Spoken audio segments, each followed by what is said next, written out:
bagi Bapak Ibu yang baru pertama kali hadir beribadah bersama-sama di Gereja Evangelism Serpong.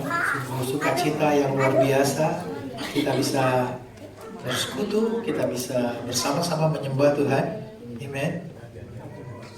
Nah, kalau saudara baru pertama kali hadir, ini ibadah seri, jadi kita biasanya pertemuannya dalam seri firman Tuhan, dan ini adalah seri berkenaan dengan apa yang kita percaya sebagai jemaat Every Nations.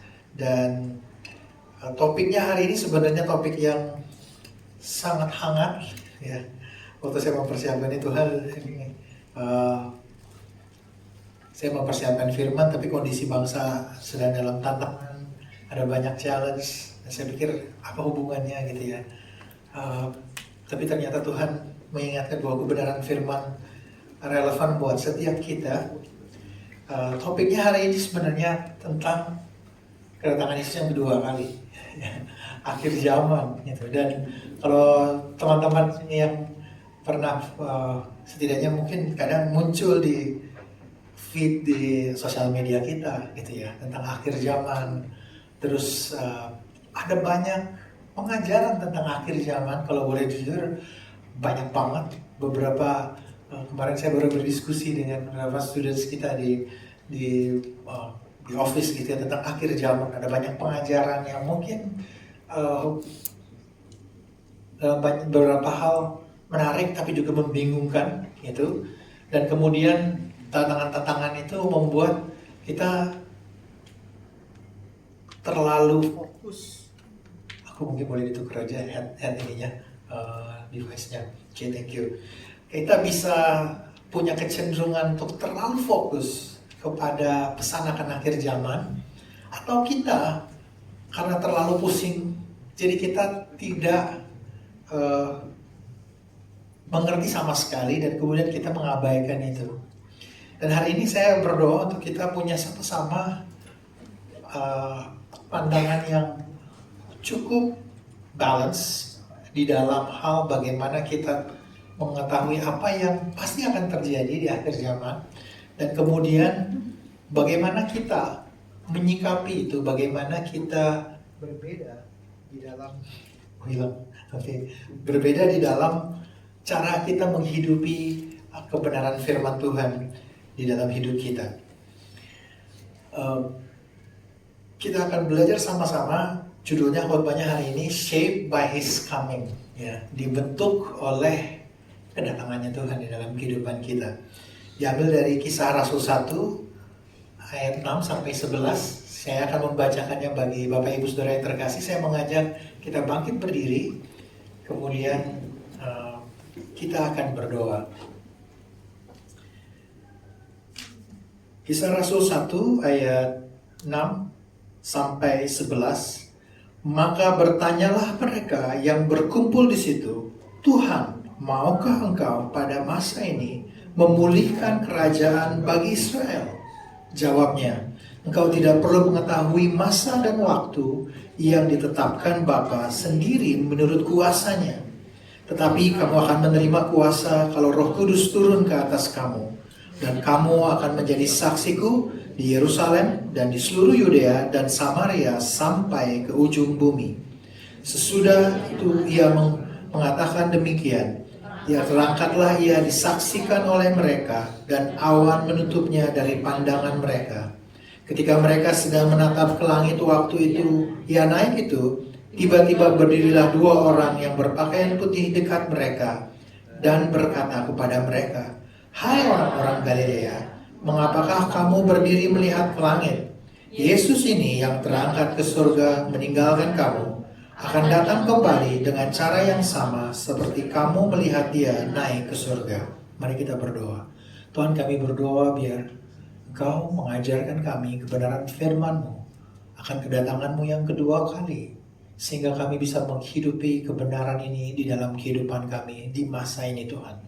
Di dalam nama Tuhan Yesus. Dan semua yang percaya berkata, Amen. Amen. Silakan duduk Bapak Ibu Saudara yang terkasih.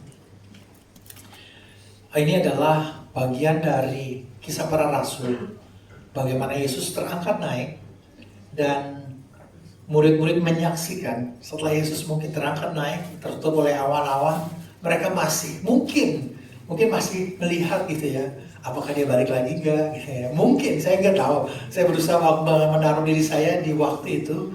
Lalu mereka mungkin masih bingung di sana ngapain gitu ya. Lalu malaikat muncul dan beritahukan Yesus yang sama ini akan kembali lagi loh dengan cara yang sama.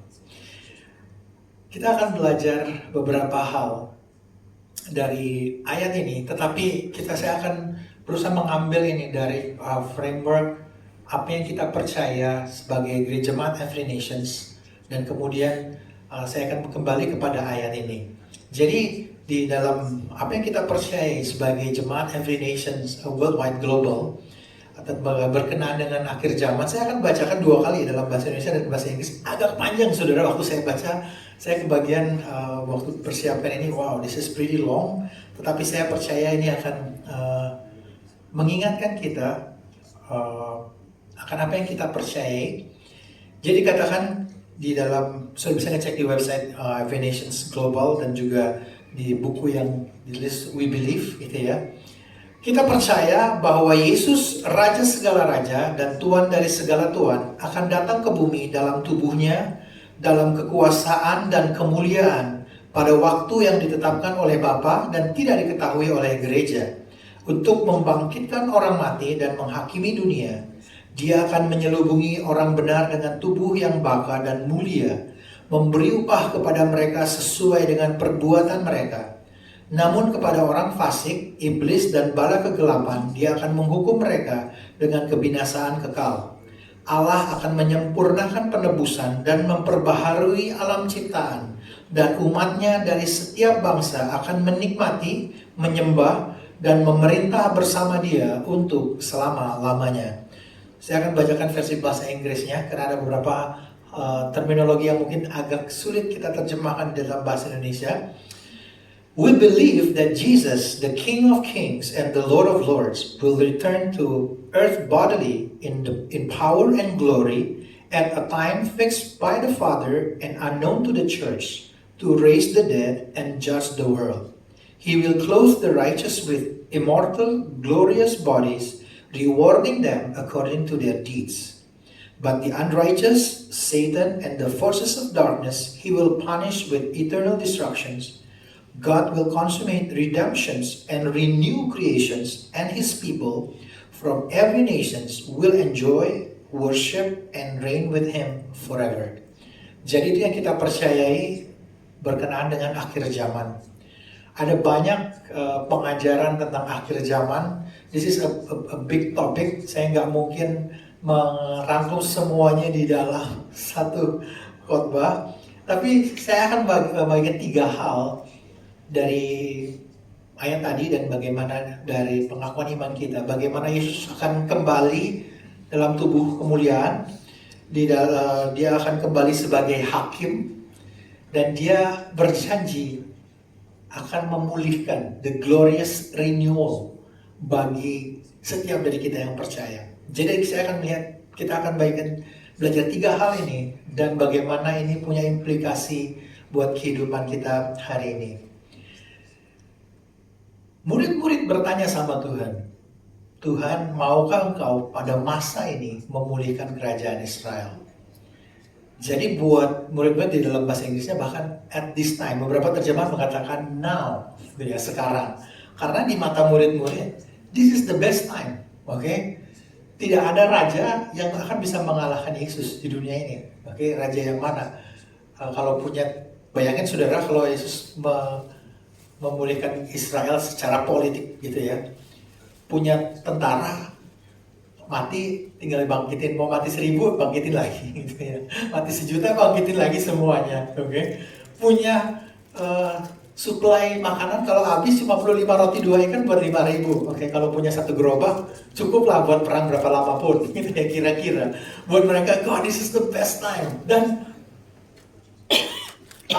kamu udah ditangkap, dihancurkan, dieksekusi oleh bangsa yang paling powerful di dunia saat itu, yaitu bangsa Romawi. Dan kamu menunjukkan diri kamu udah hidup, udah bangkit. What a king that can rule us, gitu ya. Saudara bisa bayangkan, The most powerful nations tidak bisa menghancurkan Yesus. Yesus bangkit, okay? Tetapi Yesus memulihkan dengan cara yang berbeda dan bukan dengan cara manusia. Dan Yesus menjawab dengan mengatakan, kamu nggak perlu tahu kapan waktunya. Jadi bukan sekarang, menurut waktunya murid-murid. Dan Yesus bahkan memberikan sebuah penekanan bahwa kamu tidak tahu, kamu nggak perlu tahu, dan kamu nggak bakalan tahu, kira-kira gitu ya. Cuma Bapa yang tahu di dalam kuasanya. Jadi di dalam hal ini ada sebuah hal yang kita belajar sama-sama, di mana seringkali kita sebagai gereja Tuhan, waktu kita membaca firman Tuhan, mempelajari firman Tuhan, terutama yang berkenaan dengan akhir zaman, kita punya tendensi untuk mencari, menetapkan kapan waktu dia kembali. Padahal di Alkitab dan para penulis Alkitab tidak pernah memberikan penekanan akan kapan waktunya, tanggalnya, gitu ya. Dan bahkan mungkin kalau teman-teman di sini yang pernah ngalamin, saya ada beberapa percakapan yang bertanya, tanggal sekian Yesus datang kedua kalinya. Oh, saya kayaknya baca Alkitab nggak pernah tuh ada tanggalnya gitu ya. Yakin banget nih bahwa pengajaran yang di sini. Saya bilang, well, kalau secara biblical, that's not biblical. Karena Tuhan nggak pernah kasih kita tanggal, waktunya. Oke, dan bahkan penekanannya tidak pernah kepada waktu, tanggal, dan event-event di dunia. Banyak pengajaran-pengajaran, oh ini ya, ini akhir zaman udah pasti datang tanggal sekian, karena event yang ini udah terjadi di dunia, event. Jadi penekanannya adalah kerajaan Tuhan akan terjadi mengikuti agenda-agenda di dunia.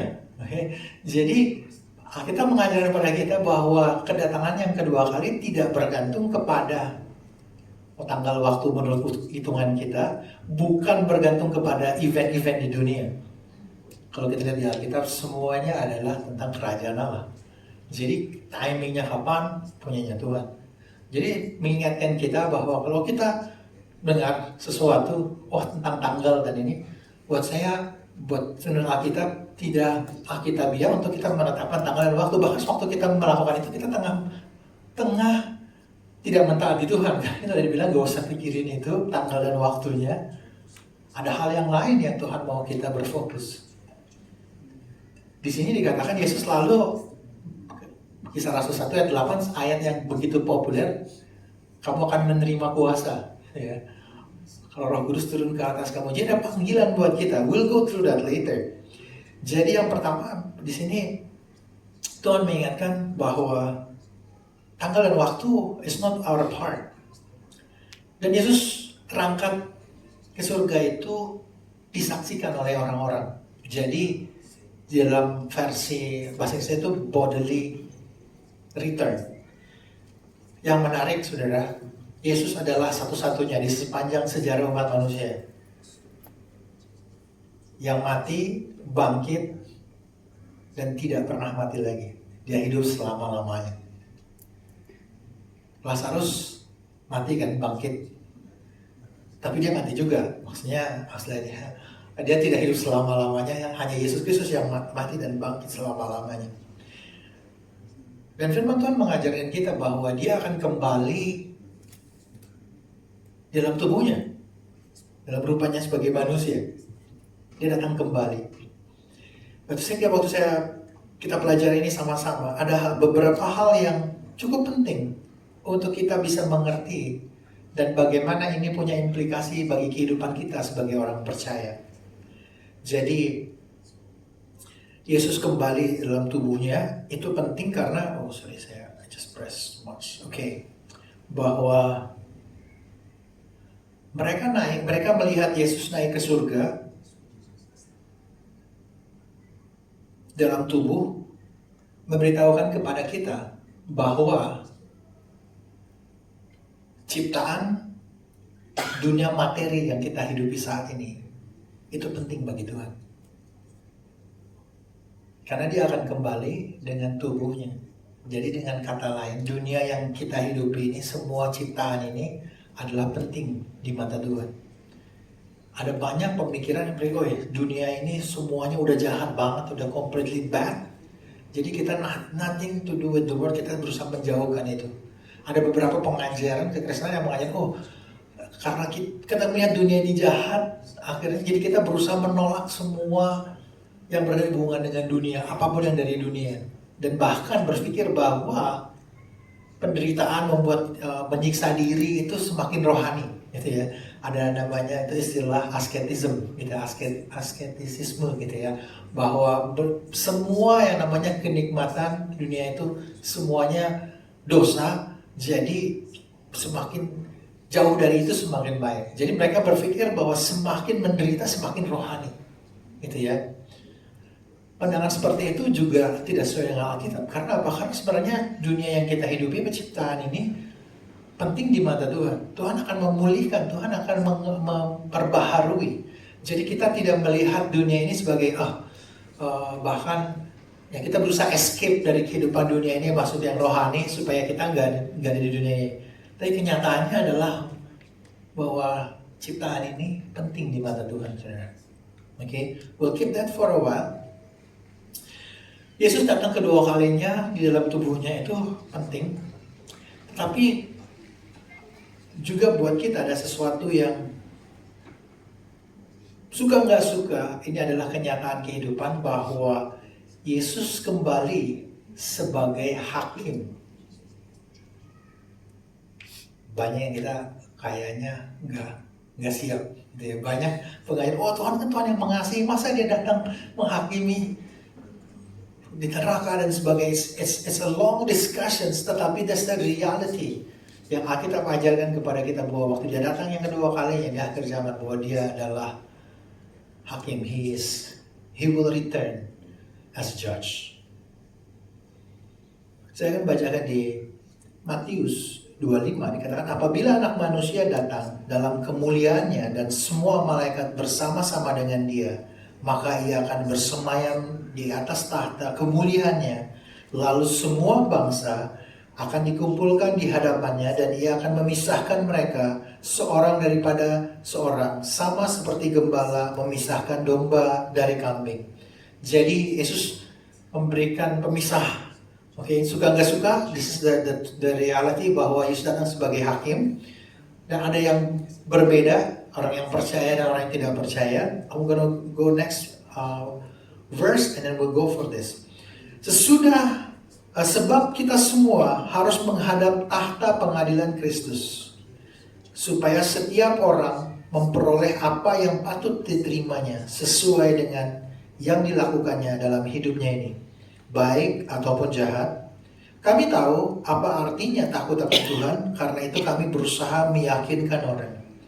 Jadi Yesus datang sebagai hakim. Rasul Paulus menuliskan, dan this is, we will face every one of us. Kita akan hadapi sama-sama, yaitu pengadilan Kristus. Rasul Paulus menggunakan istilah the judgment seat of Christ, bahwa kita akan menghadap dia di dalam penghakiman.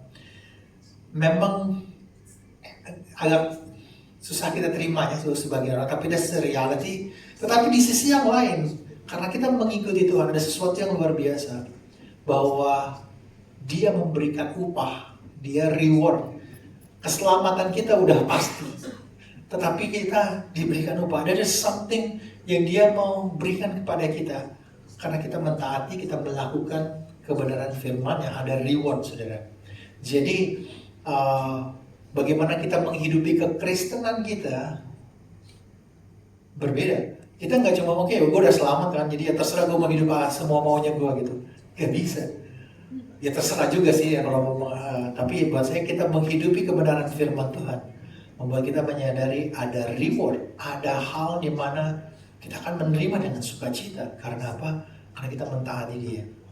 Jadi ada faktor bagaimana dia datang sebagai hakim, bukan sesuatu yang menakutkan, tapi juga sesuatu yang membuat kita berkata, wow, thank you God, this is you really reward us.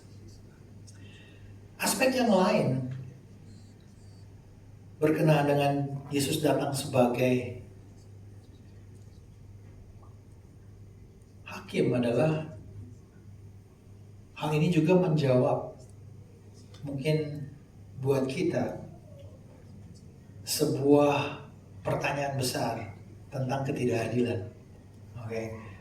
Jadi saya ada waktu dalam kehidupan saya mengalami ketidakadilan, ya, dibully gitu. Saudara nggak tahu pernah mengalami diperlakukan tidak adil dan rasanya nggak enak dan rasanya pengen membalas. Oke. Di tengah-tengah keadaan yang kita hadapi bahkan saat ini, ada banyak ketidakadilan, ada hal yang berbeda kalau kita menyadari bahwa Yesus akan datang sebagai hakim yang adil. Artinya, ketika ketidakadilan tidak terjadi saat ini, kita tidak perlu main hakim sendiri. Artinya kita yang memberikan keadilan buat kita dengan cara kita. Kita bisa mempercayai bahwa Dia akan melaksanakan keadilannya dengan caranya Dia. Saat ini udah pasti dengan caranya Dia, tetapi mungkin kita melihat ini semuanya kayak di-delay, ditunda gitu ya. Tetapi waktu Dia datang, keadilan itu akan terjadi. Pengertian kita akan the second coming of Christ, kalau buat saya, membuat saya punya perspektif yang berbeda untuk kita menyadari keadaan di mana kita melihat injustice, ketidakadilan terjadi. Kita bisa punya hati yang lebih lebar, lebih lapang dan mengatakan, God, if this justice doesn't happen here on earth, or now, or delayed, you're gonna execute your justice in your second coming. Karena di dalam banyak hal, kita sebagai manusia, waktu kita menerima injustice, kita ingin mengalahkan itu dengan melakukan injustice yang lebih besar lagi. Mungkin film-film Hollywood banyak gitu ya. Kalau waktu saya dibully gitu ya, saya pengennya balas gitu kan, dan balasnya ya lebih jahat dari apa yang mereka lakukan kepada saya gitu. So to overcome injustice, I have to apply injustice greater than the injustice they did it to me. Sudah bisa nangkap kan? Untuk melakukan execute judgment justice yang buat saya adil adalah saya harus melakukan itu kepada orang tersebut. Yang orang tersebut harus menerima lebih besar gitu. Kesadaran kita akan kedatangan Yesus yang kedua kali membuat kita punya kemampuan, punya anugerah untuk berkata, God, I'm not going to do the justice on my own strength, dengan my own ways, you're gonna do it.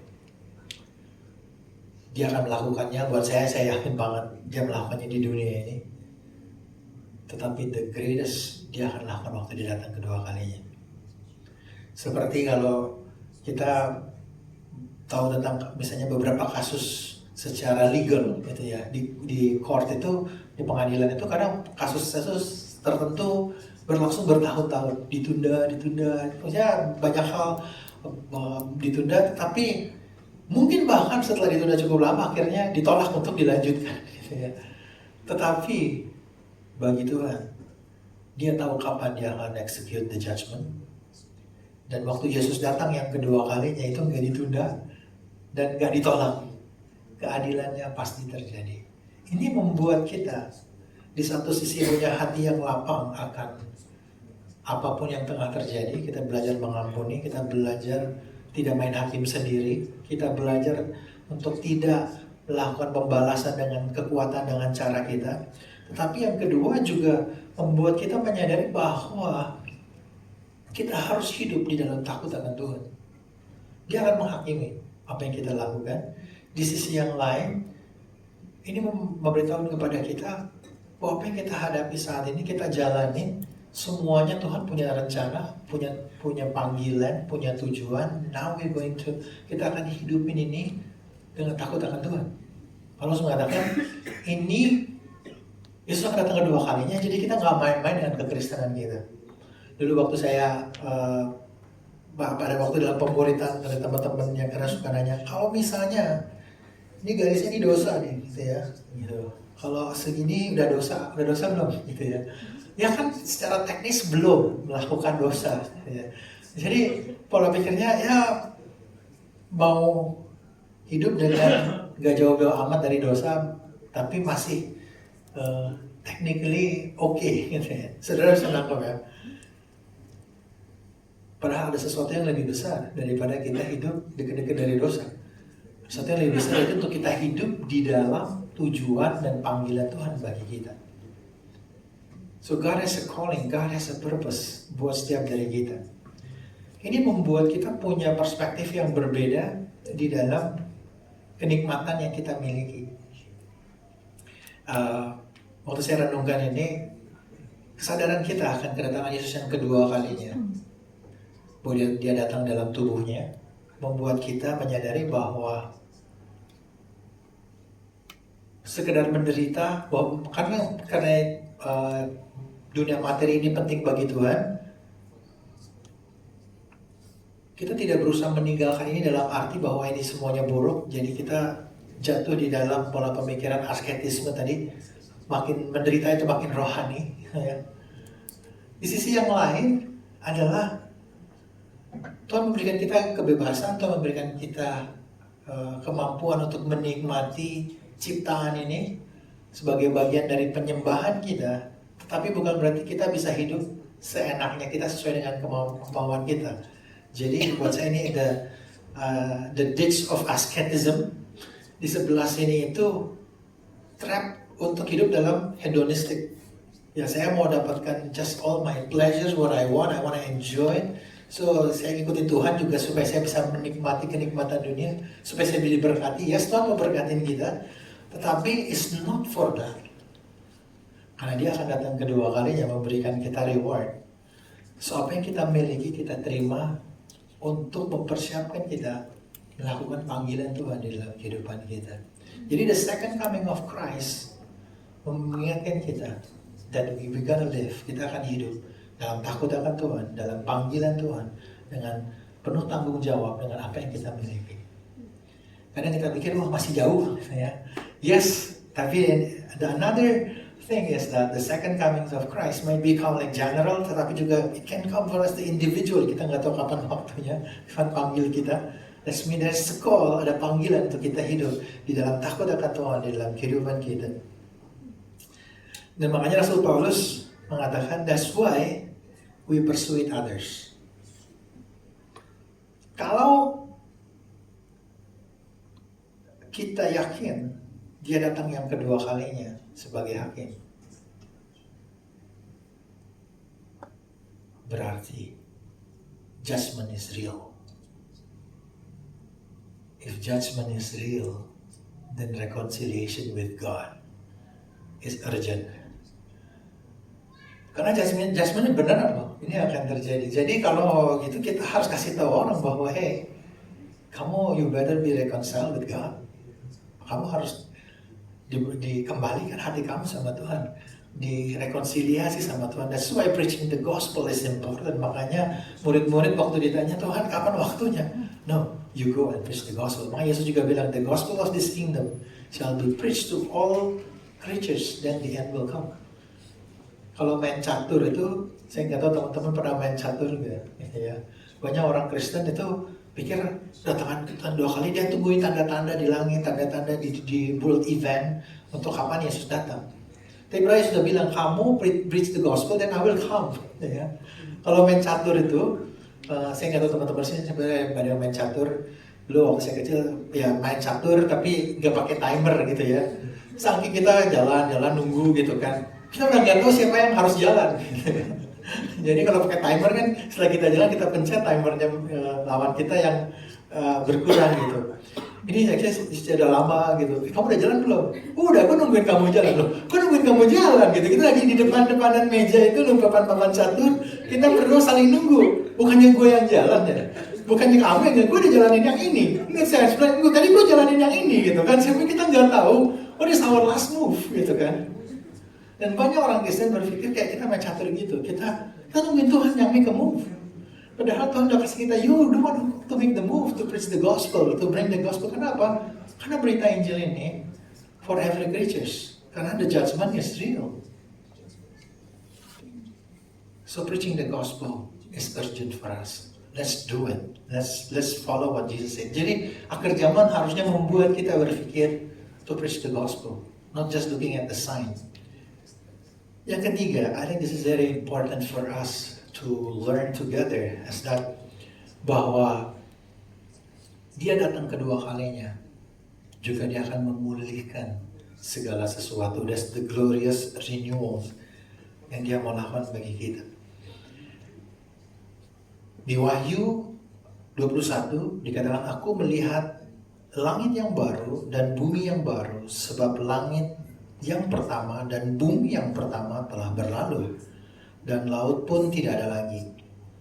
Lalu aku mendengar suara yang nyaring dari tahta itu berkata, lihatlah, kemah Allah ada di tengah-tengah manusia, dan dia akan diam bersama-sama dengan mereka. Wahyu 21 memberikan gambaran bahwa there's a new Jerusalem, ada kota yang baru, ada tempat yang baru, ada sukacita, ada like a new glorious place for us. Tapi yang menarik juga dikatakan bahwa ini akan tempat di mana Allah akan tinggal bersama-sama dengan manusia dan manusia bersama-sama dengan Allah. Kalau saudara baca baik-baik, ayat ini gak cuma muncul di Wahyu. Ayat ini Tuhan udah berusaha kasih tahu kita dari sejak ciptaan. I want to be your God. I want to live with you. I want to walk with you. You want to live with me. I become your God. You become my people. Berulang-ulang terus, right? Dan kita hari ini menikmati bagian ini. Bagaimana kita adalah bait Allah. Karena roh Allah tinggal di dalam kita. We live in it. The theologian says this as a tensions of already but not yet. Para teologi itu istilahnya kerajaan Allah itu sudah di sini, udah ada, udah datang, tapi belum manifestasi sepenuhnya dan di dalam kemuliaan yang sepenuhnya.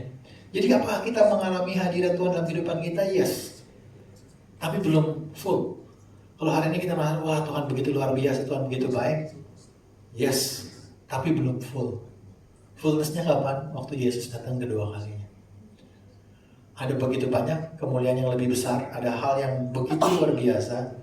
Jadi this tension yang Tuhan bilang, aku udah ada, kerajaanku udah datang dalam kehidupan kamu, but you gonna see something even greater. You gotta be ready for it. Okay? So I just want to keep it for us bahwa jadi nanti waktu Yesus datang kedua kali, this part is still there, gitu ya. Bahwa kita akan lihat kemuliaan yang lebih besar di dalam kehidupan kita.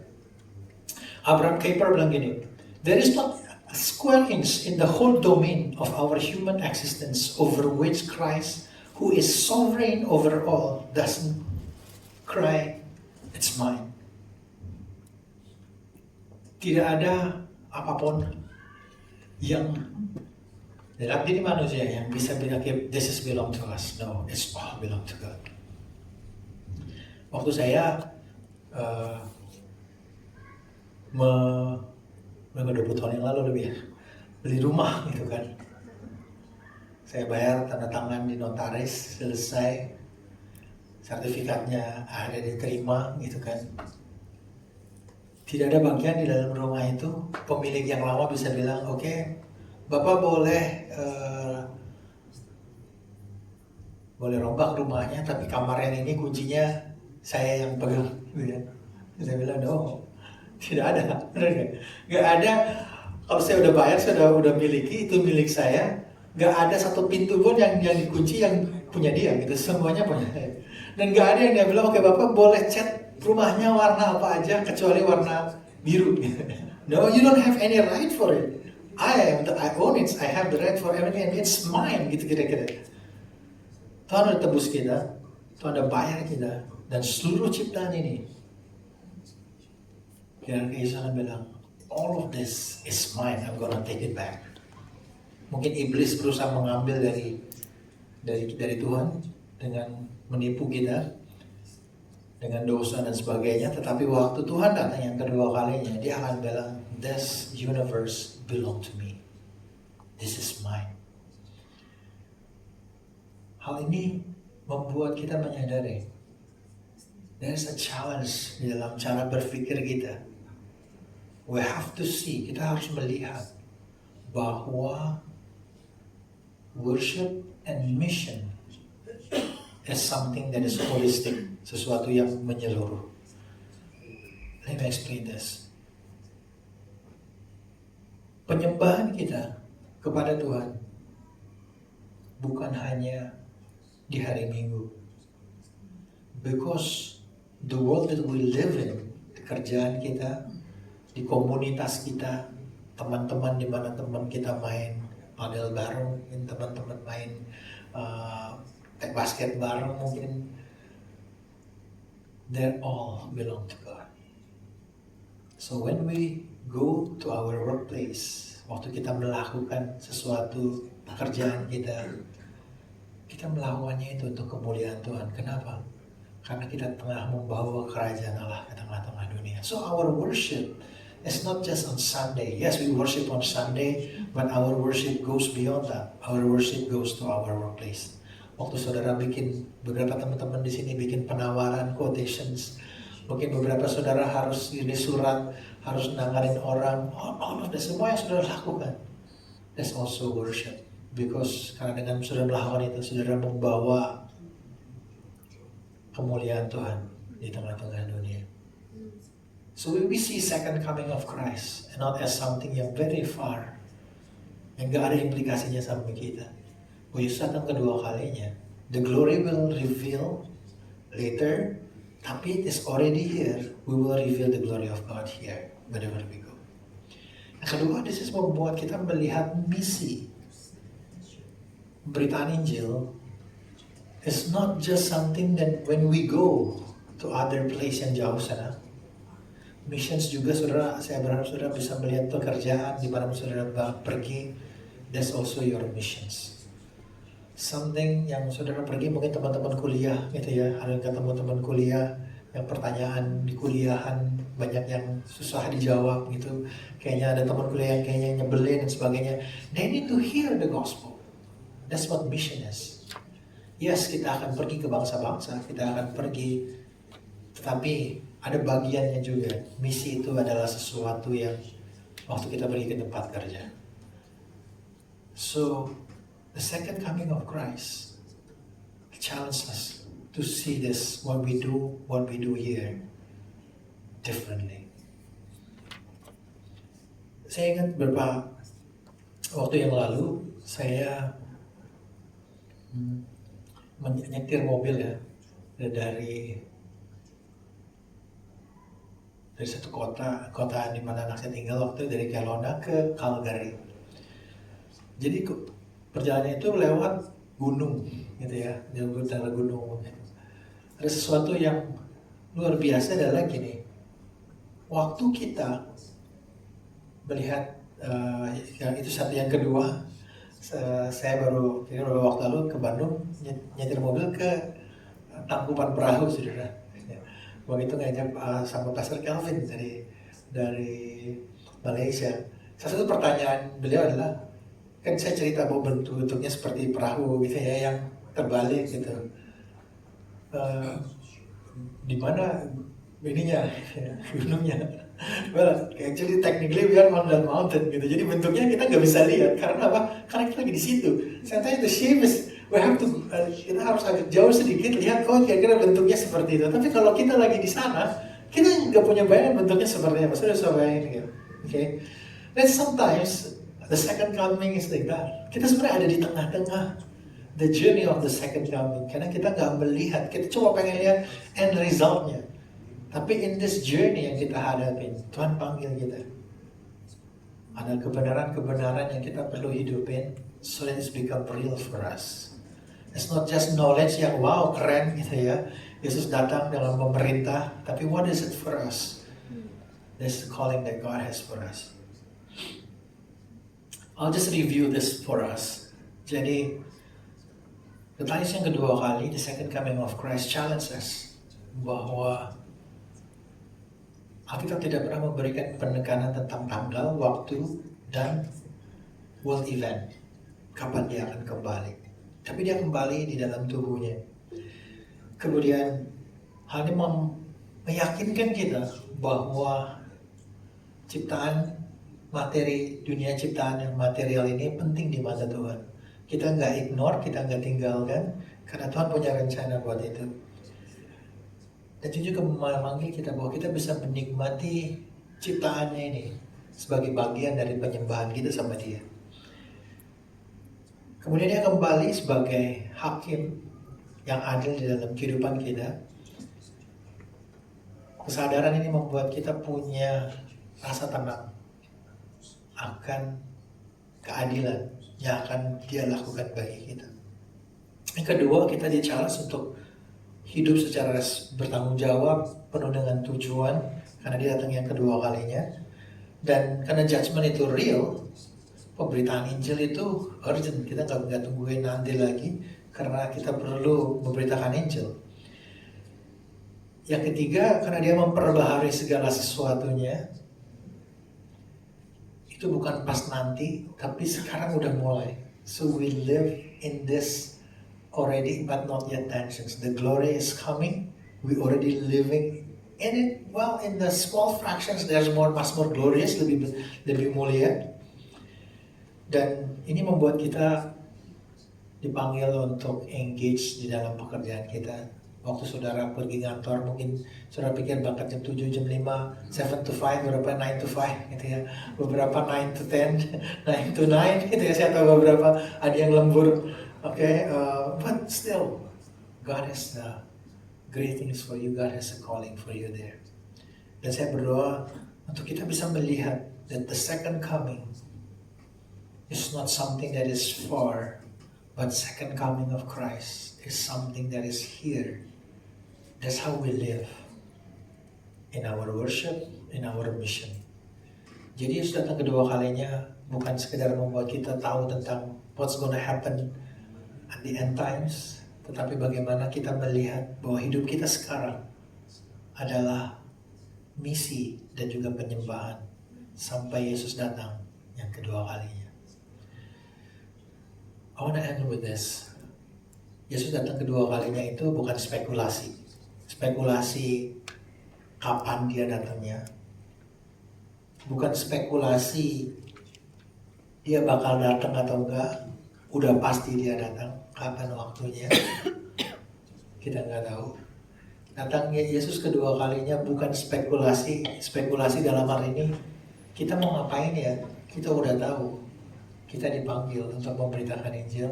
Kita dipanggil untuk ditransformasi di dalam penyembahan kita, di dalam misi kita, di dalam kita menghidupi kehidupan kita bagi Dia. Amen. Kita akan menyembah Tuhan bersama-sama.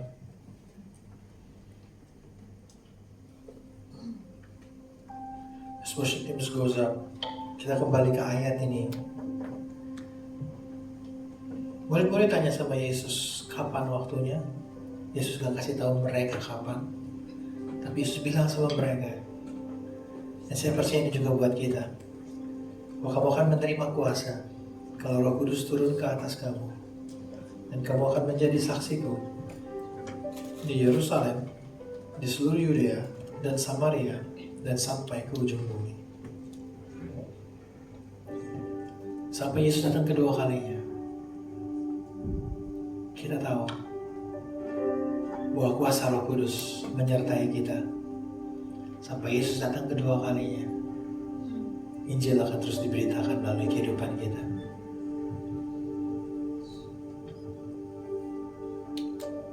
Kita akan menyembah Tuhan.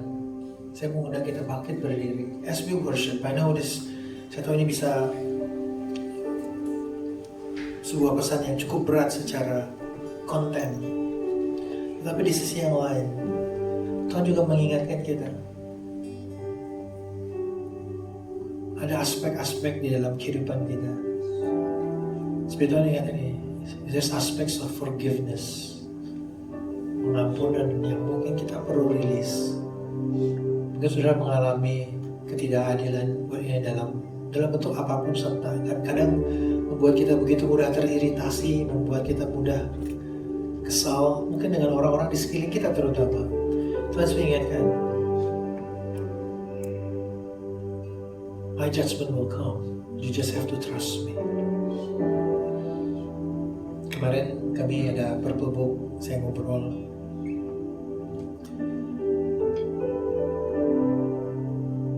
Waktu saya mengalami dibully waktu sekolah gitu ya, agak painful, pengen balas, kesel gitu ya. So saya salah satu yang sangat tidak mudah untuk let go injustice gitu.